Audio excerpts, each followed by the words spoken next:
हितोपदेश अध्याय 13। ज्ञानवान ज्ञानवान पुत्र आपण पितार उपदेश शुणे, मात्र निंदक अनुजोग शुणे नाही। मनुष्य आपण मुखर फल द्वारा मंगल भोग करे, मात्र विश्वासघातकर प्राण दौरात्म्य भोग करे। जेउ लोक आपण मुखरे प्रहरी रखे, से आपण प्राण रक्षा करे, मात्र जे केही चिंता न करी कथा कहे ताहार विनाश हेब।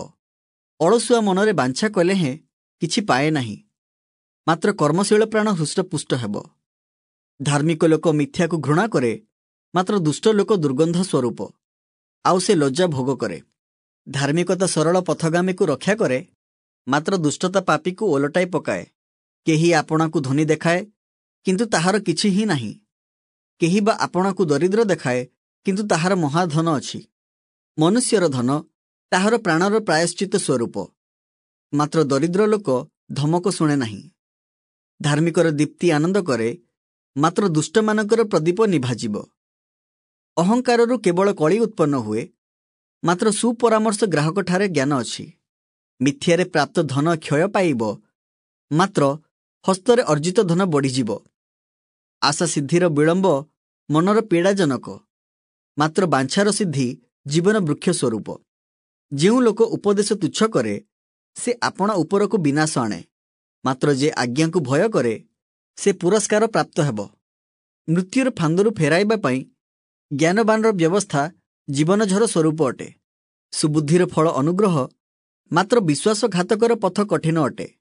प्रत्येक चतुर लोक बुद्धिरे कर्म करे, मात्र मूर्ख अज्ञानता विस्तार करे। दुष्ट वार्तावाहक आपदरे पड़े, मात्र विश्वस्त दूत स्वास्थ्यजनक। जेउ जन शासन अग्राह्य करे, से दरिद्रता और लज्जा पाए, मात्र जे अनुजोग घेने, से मर्यादा पाइब।